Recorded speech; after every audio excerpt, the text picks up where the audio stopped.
السلام عليكم ورحمة الله وبركاته. أهلا وسهلا بكم طلابي الأعزاء في الوحدة الثانية، في بداية الوحدة الثانية من دوائر كهربية، وترتيب هذه المحاضرة هي المحاضرة الرابعة بعنوان Basic Law، قوانين أساسية. وأول قانون حنبدأ فيه هو قانون أوم، ولم أجد أجمل من هذه الصورة للتعبير عن قانون أوم، حيث أن الشخص اللي باللون الأصفر هو الفولتج الذي يقوم بدفع ايش؟ الشحنة اللي باللون الأخضر، والشحنة اللي باللون الأخضر هي في الحقيقة هي التيار المار في الدائرة، بينما المشاغب اللي باللون الأحمر هو المقاومة الذي يحاول إعاقة مرور التيار. حنتكلم في هذه الوحدة عن العديد من المواضيع المتنوعة، ولكن في محاضرة اليوم حنركز على الأومز لو، وحنتعرف على النود، البرانشز اند لوب، وهي برضو مقدمات للدخول في عمق الموضوع. الصورة التعبيرية هي صورة المقاومات، لأنه هو هذا محاضرة اليوم وموضوع محاضرة اليوم، واللي ظهر منه قانون أوم. ريزيستنس، أي شيء يعيق أو يمنع أو يحد من تقدم تدفق معين بنسميه مقاومة، باللغة الإنجليزية resistance. في حالة الكهرباء بنقول resistance is the ability to resist current is known as resistance، وتعطى الرمز R. ونحن نعلم أن التيار لا ينتقل في الفراغ، التيار الكهربائي ينتقل وين؟ في داخل أسلاك الموصل. أسلاك الموصل من إيش مكونة؟ مكونة من النحاس، وهي في الآخر عبارة عن إيش؟ عبارة عن ذرات وأتومز مترابطة مع بعض في شبكة بلورية معقدة. هذه هي إيش؟ الأتومز. وهذه الأتومز اللي هي مشبكة مع بعض، كل هذه الأتوم عند درجة حرارة معينة بتكون في حالة اهتزازية، في حالة إيش؟ تتحرك بهذا الشكل. الآن الفرق الجهد الموجب والسالب هذا بيدفع الشحنة السالبة أنها تتحرك في هذا الاتجاه، وهي بتتحرك في هذا الاتجاه تتصادم مع مين؟ مع ذرات البلورة أو ذرات المادة الموصلة. هذه التصادمات تعيق الحركة، زي لما بقول لك اقطع الشارع وهو فاضي واقطعه وهو في سيارات بتمر، فأنت ستنتظر بعضا من الزمن حتى يفضى الشارع عشان تقدر تمر، أو إنه حتصطدم وترجع لورا قبل ما تتقدم للأمام. لكن لو الشارع كان فاضي بتمر إيش؟ بصعوبة. المعاوقة هذه أو الإعاقة هذه اللي بتسببها هذه الأتومز في المادة بنسميها الريزيستنس. الريزيستنس ترمز لها بالرمز اللي مرسوم بالخط الأخضر. احنا اليوم يعني حنرمز للمقاومة بالخط المتعرج، وهذا بالنسبة لكم مألوف. إذا مر فيه تيار بدي أحدد التيار، وبدي أحدد القطبية الجهد موجب وسالب عليه. لذلك الموصل تبعي عبارة عن قطعة من السلك لها مساحة مقطع A ولها طول L. لما برسمها في الدائرة برسمها على شكل إيش؟ على شكل ريزيستنس. وفي الحالة هذه الريزيستنس هي تعطى من خلال العلاقة التالية: رو المقاومة النوعية مضروبة في طول السلك في مساحة على مساحة المقطع. وكلكم بتعرفوا انه كل ما زادت طول السلك كل ما زادت المقاومة، وكل ما زادت مساحة المقطع كل ما قلت المقاومة. وعشان هيك لما بيكون التيار عندي كبير بيكون الأسلاك سميكة، عشان هيك بتلاقي سلك المكيف في البيت بيكون سميك، بينما سلك اللمبة أو المصباح ال 25 واط بيكون رفيع جدا. الرو هذه لها وحدة أوم في متر. من وين؟ من R في A، أوم في متر تربيع مقسومة على متر بيعطيني إيش؟ أوم في متر. المقاومة النوعية بتصنف المواد إلى 3 أصناف: إما مواد موصلة زي السيلفر والكبر والألمنيوم والجولد، وهذه بنسميها ريزستيفيتي 1.6 في 10 ناقص 8، 1.7 و2.8 2.4 في 10 ناقص 8 اوم في متر. اذا كل سلك طوله 1 متر له مقاومه تعادل هذا الكلام، وهذه المواد بنسميها كوندكتور. اما الكربون والجرمانيوم والسيليكون فشبه موصله، مقاومتها في 10 قوة ناقص 5 10 قوة ناقص 2، هذه المقاومة كبيرة ولكن في نفس الوقت تسمح بالتوصيل، يعني مش بكبر المواد العازلة، البيبر، المايكا، الجلاس، التeflon 3 في 10 قوة 12. إذا المواد اللي احنا بنستخدمها في الطبيعة تتراوح مقاومتها من 10 قوة ناقص 8 إلى 10 قوة ناقص 10 قوة 12. هذا الرينج الكبير جعل المواد تخضع إلى 3 فئات. الفئة الأولى كوندكتور، الفئة الثانية انسوليتور، الفئة الثالثة سيمي كوندكتور. كل واحدة في الكهربية، كل واحدة من هذه المواد لها تطبيق في الكهربية. يعني علم الإلكترونيات بكافة أنواعه قائم على السيمي كوندكتور. الكهرباء بدون العازل لا يمكن أن تصلح. ليش؟ لأنها تصبح خطر. كل أسلاك النحاس في الآخر مغطى بإيش؟ بمادة عازلة، وهذه برضه إلها تطبيق. أوم هو عالم ألماني وضع قانون مهم جدا لحساب العلاقة ما بين الجهد الكهربي المطبق في الدائرة والتيار، ووجد أن للمواد الموصلة أنه هنالك تناسب طردي، أن the voltage across the resistor is directly proportional to the current. فصاغ هذه العلاقة بأنه V تتناسب مع I، إذا V تساوي I، والثابت تبعي هو المقاومة. المقاومة لها وحدة هي فولت على أمبير، ظهرت من أنه R تساوي V على I وأصبحت فولت على أمبير، وهذه هي قيمة ليش؟ الواحد أوم. إذا الواحد أوم بتقدر تعرفه أنه هو عندما يطبق على سلك أو مقاومة واحد فرق جهد، 1 فولت، فإن التيار الذي يعبر فيه يكون 1 أمبير، فالمقاومة في الحالة هذه بتكون 1 إيش؟ 1 أوم. الآن أصبح لديك قانونين. القانون الأول للمقاومة R بتساوي V على I ويساوي رو في L على ال A. هما الاثنين بيحسبوا المقاومة. الأول بيحسب لك المقاومة من خلال المتغيرات الفيزيائية، قيمة التيار والجهد، لكن أنت مش دائما متاح لك أنك تحسب الجهد والتيار مع كاش فولت ميتر. لكن أنا لو عرفت أنه هذه المادة مصنوعة من النحاس، بعرف المقاومة النوعية، بعرف طولها ومساحة المقطع، بحسب مقاومتها من خلال الأبعاد الهندسية.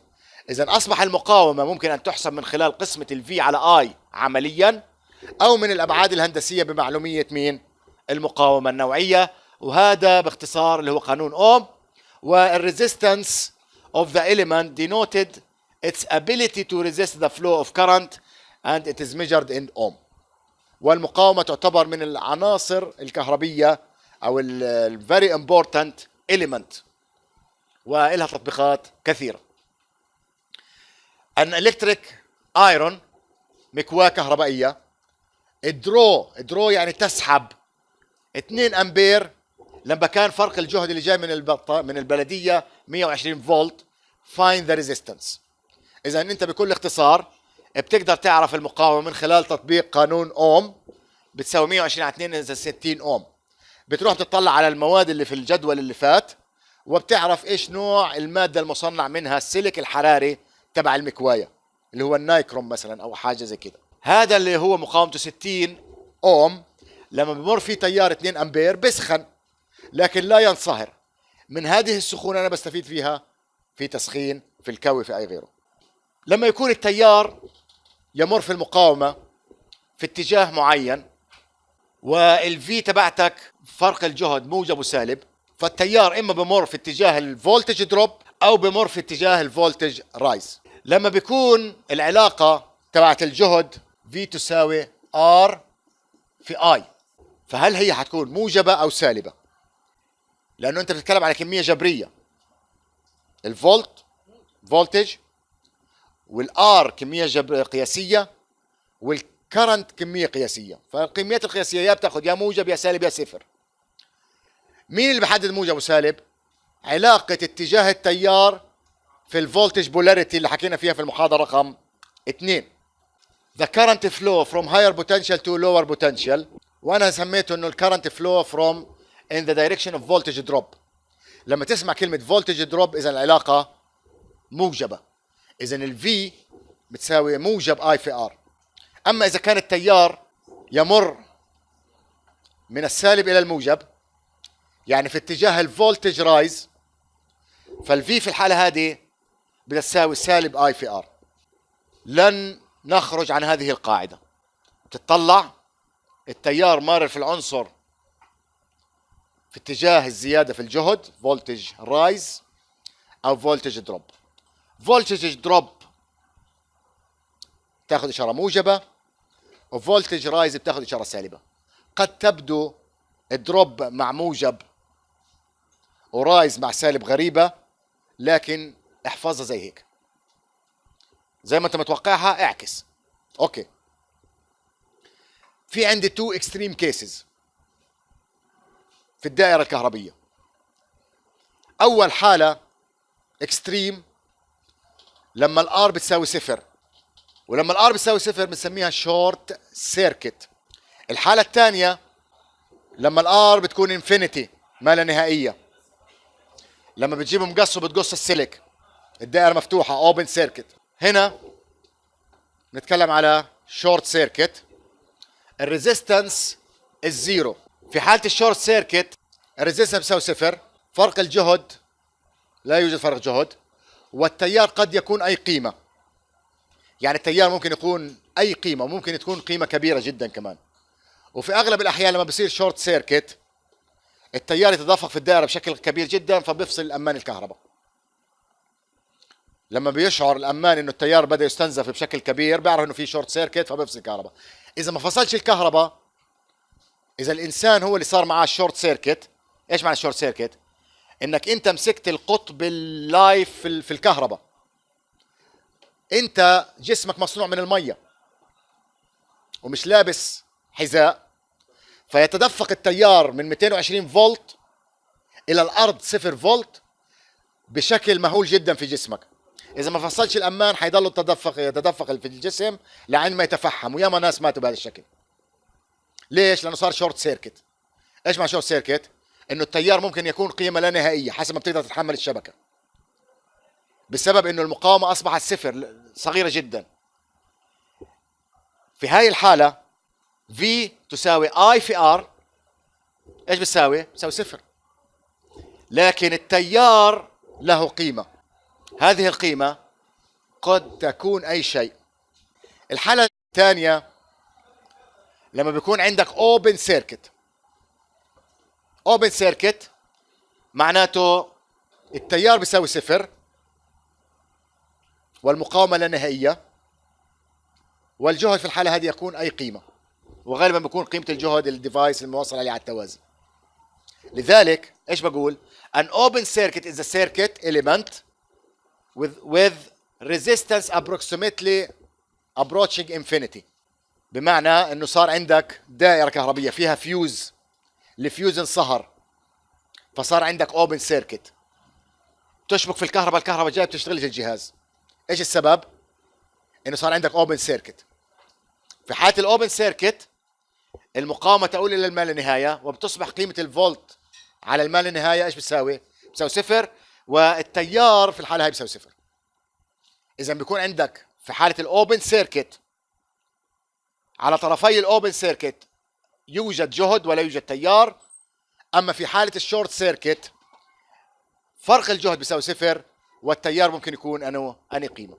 كوندكتنس اللي هي الموصلية، لانه احيانا التعامل مع المقاومة له مزايا والتعامل مع الكوندكتنس له مزايا، لانه كلاهما وجهان لعملة واحدة. الكوندكتنس بتكون عالية إذا كانت المقاومة قليلة، والكوندكتنس بتكون قليلة إذا كانت المقاومة عالية. لذلك لما بتطلع على البلاستيك مقاومته كبيرة فالكوندكتنس صغيرة. وهنالك تعريف للكوندكتنس is the ability for the element to conduct current، عكس التيار، عكس الريزيستنس. فالكوندكتنس is the reciprocal of resistance، جي بيساوي 1 على R، فبالتالي اصبحت الكوندكتنس بتساوي التيار على مين؟ على الجهد. العلاقه اللي بتهمني هاي في جي بتساوي 1 على ار. اقول لك ليش بتهمني. لما انت توصل لموضوع التوصيل على التوالي والتوازي، كلكم بتحبوا توصلوا المقاومات على التوالي لانها بتنجمع جمع المقاومه المكافئه. لكن لما بتكون المقاومات موصله على التوازي فبتصير 1 على ار بتساوي 1 على ار 1 زائد 1 على ار 2 زائد 1 على ار 2. فبتصير علاقة كسرية بدك توحد مقامات شغلانة طويلة.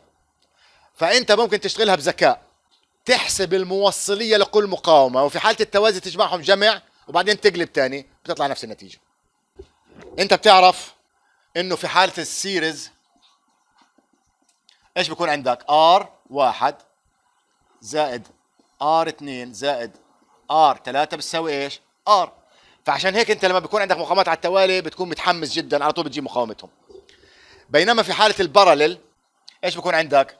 1 على R بيساوي 1 على R1 زائد 1 على R2 زائد 1 على R3. وبعدين بتجيب الكسر هذا قديش وبعدين بتاخذ المقلوب تبعه.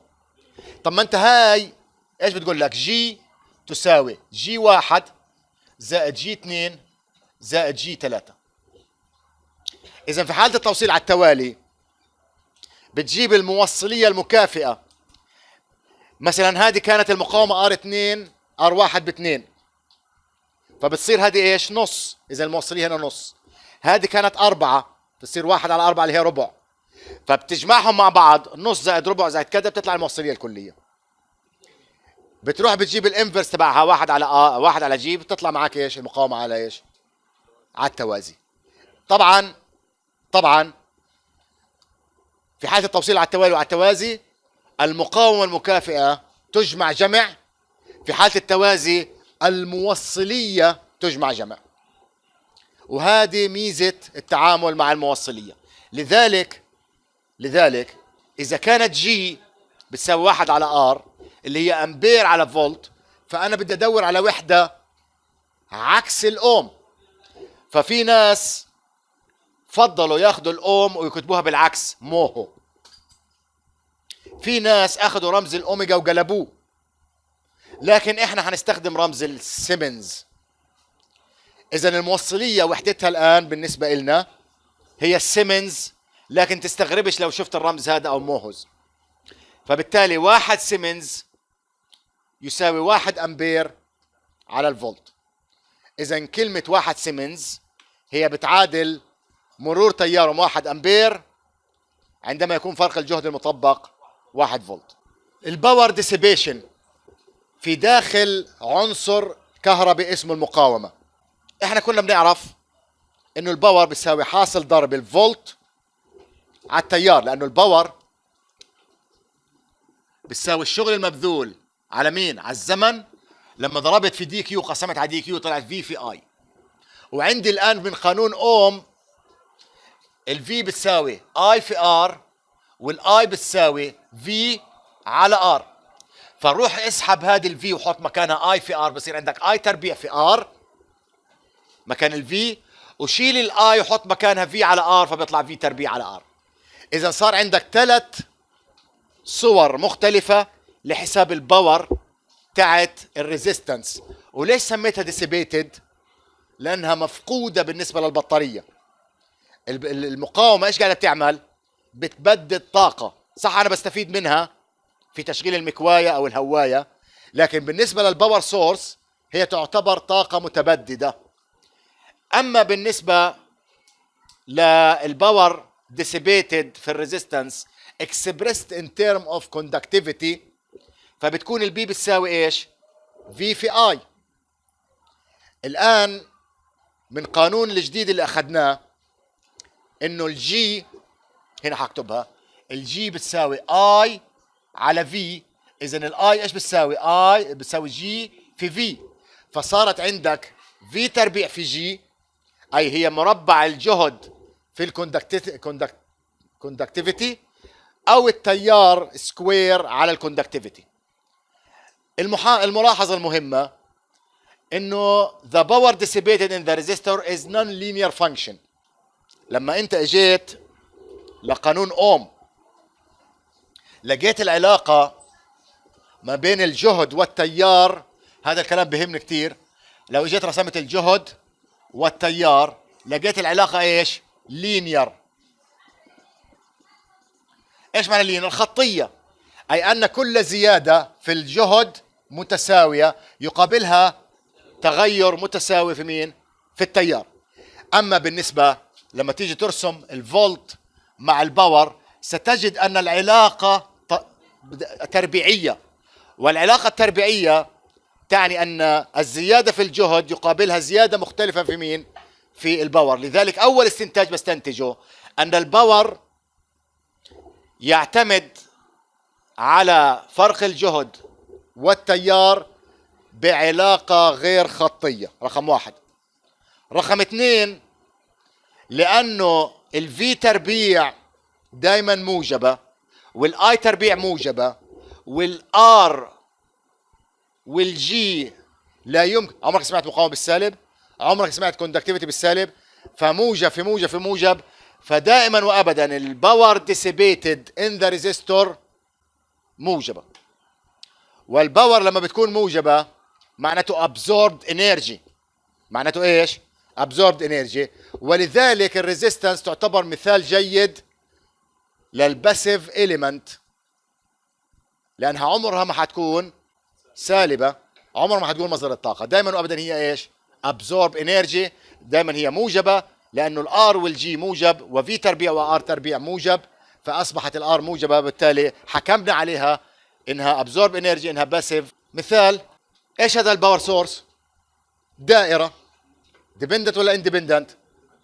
اندبندنت، ويمر تيار في اتجاه الفولتج دروب. ليش انت حطيت هنا موجب على المقاومة وهنا سالب على المقاومة؟ لانها موصلة مع قطبية البطارية، سالب وموجب، والتيار ماشي في هذا الاتجاه. مين اللي حاطه هذا؟ السؤال طلب منك calculate the current I, the conductance, the power. فيش مجال اغلط اذا حافظت على القوانين وعلى الاشاره. فاول مطلوب لك اللي هو الكرنت بيساوي في على ار، ولان التيار في اتجاه الفولتج دروب موجب 6 ملي امبير، لاني انا قسمت على 5 في 10 قوه 3، فبيطلع معاك في 10 قوه ناقص 3، 6 في 10 قوه ناقص 3، اختصرتها في ايش؟ في ملي امبير. اما بالنسبه للكوندكتنس، فالكوندكتنس بتساوي 1 على الريزيستنس اللي هو اعطى لك اياها 5 كيلو اوم، 1 على 5 في 10 قوه 3 بيعطي لك 0.2 ملي سيمنز. الباور بحسبه من اي في في، فبيطلع عندي 180 واط وكلاهما موجب، او بحسبه من خلال اي تربيع في ار، او في تربيع على ار، او في تربيع في جي، كلهم بيطلعوا 180 ايش؟ 180 واط جميعا، 180 ملي واط، لانه هذه في 10 ناقص 3. قد ما تروح وقد ما تيجي الرقم بيطلع بالموجب.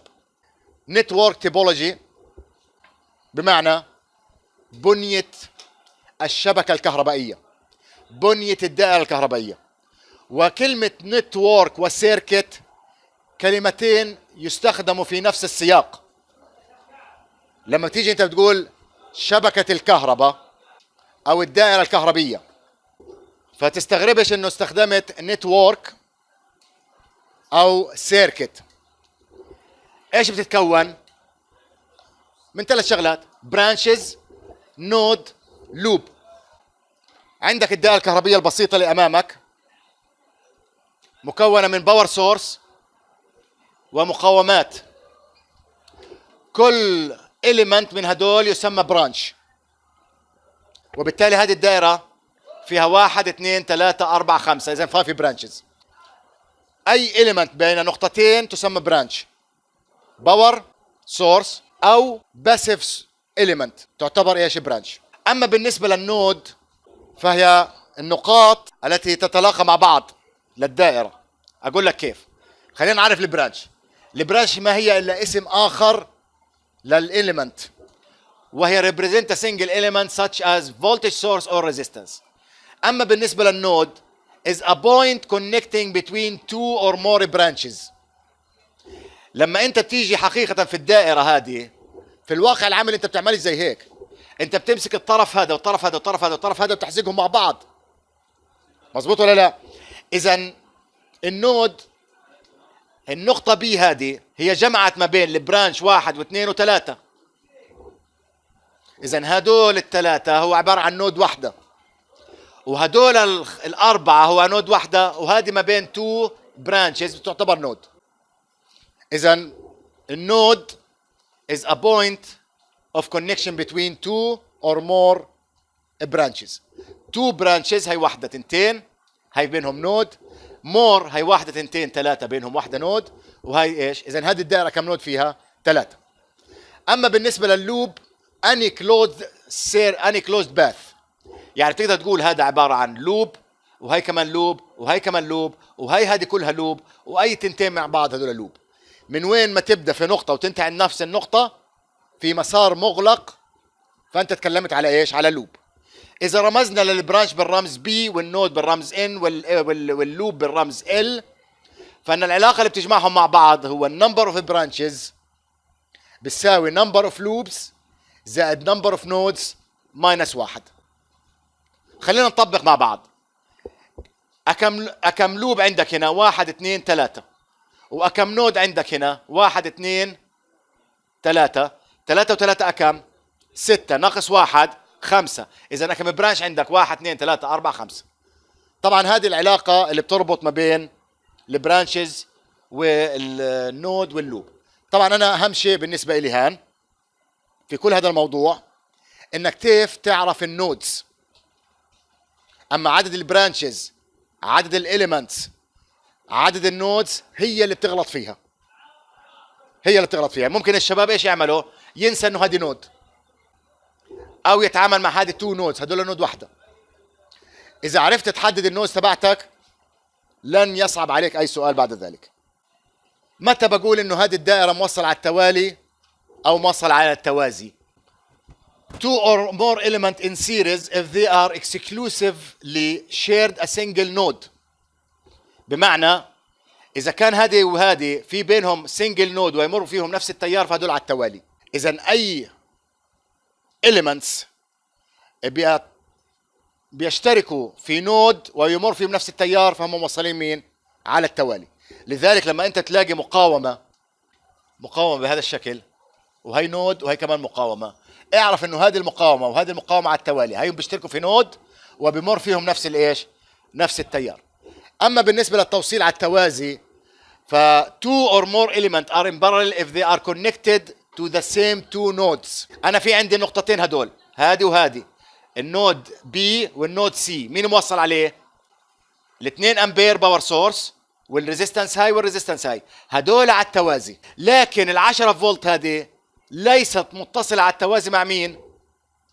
مع المقاومة هذه او هذه او هذه، لسبب بسيط جدا، انه بيجمعهمش تو كومون نودز. هذه المقاومة وهذا الباور سورس، النود المشتركة بينهم الأولى اللي هي تحت هاي، لكن لا توجد نود مشتركة ما بين ال10 فولت والمقاومة. وبالتالي المقاومات أو الإليمنتس الموصلة على التوازي هي التي تكون متصلة مع بعض على نفس النودز وفرق الجهد المطبق عليهم متساوي. إذا أنا ميزت ما بين التوصيل على التوالي إنهم اشتركوا في نود ومر فيهم نفس التيار، واتفقنا على التوازي انه كل الاليمنتس المتصل على common two nodes وفرق الجهد عليهم متساوي، فبيكونوا ايش؟ على التوازي. حتى لما بتلاقي اي two nodes، اي two element مشتركين على نفس النودز، اعرف انه مع التوازي، واعرف انه فرق الجهد اللي عليهم ايش؟ متساوي.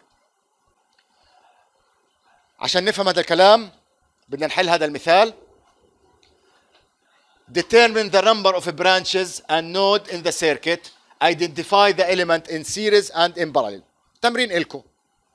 نبدأ بالسؤال الأول. أكم برانش موجود أمامك؟ 4. بتعد العناصر 1 2 3 4. إذا النمبر اوف برانشز هم 4. 4 برانشز. طيب أكم نود أمامك؟ 3. وين الأولى؟ الكبيرة اللي تحت هاي، هذه 1. هاي 2 وهي الثالثة. اوكي، اشتركوا النود 1 النود 2 النود 3. اذا كم نود عندك؟ 3 نودز، 3 نودز. طيب اي الاليمنتس موصله على التوالي؟ انا بلاقي الموصل على التوالي الباور سورس والخمسه امبير والخمسه ايش؟ اوم، لانه اشتركوا في نقطه واحد اللي هو النود واحد، وبمر فيهم نفس التيار. اما اللي اشتركوا في التو نودز مين هم؟ اللي في الاثنين وثلاثة، اللي هي الستة اوم والاثنين امبير باور سورس. اذا صار عندك الخمسة اوم مع العشرة فولت هدول على التوالي وعرفت السبب، والستة مع الاثنين هدول ايضا على التوازي، لانهم في مين مشترك بينهم؟ النود 2 والنود 3. وفرق الجهد المطبق على الستة اوم هو نفس الفرق الجهد المطبق على مين؟ على الاثنين. الدائرة هذه اصعب شوية. ايش عندك هنا؟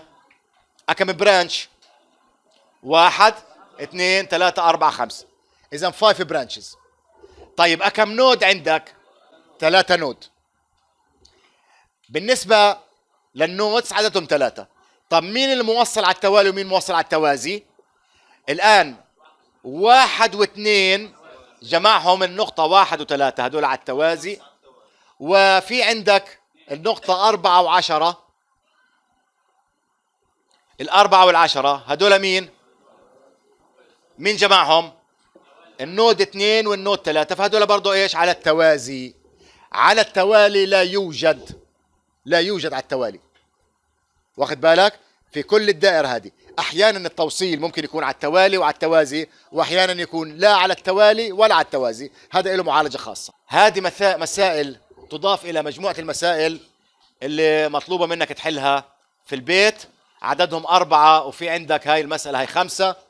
بتمنى انكم تحلوهم، والسلام عليكم ورحمة الله وبركاته.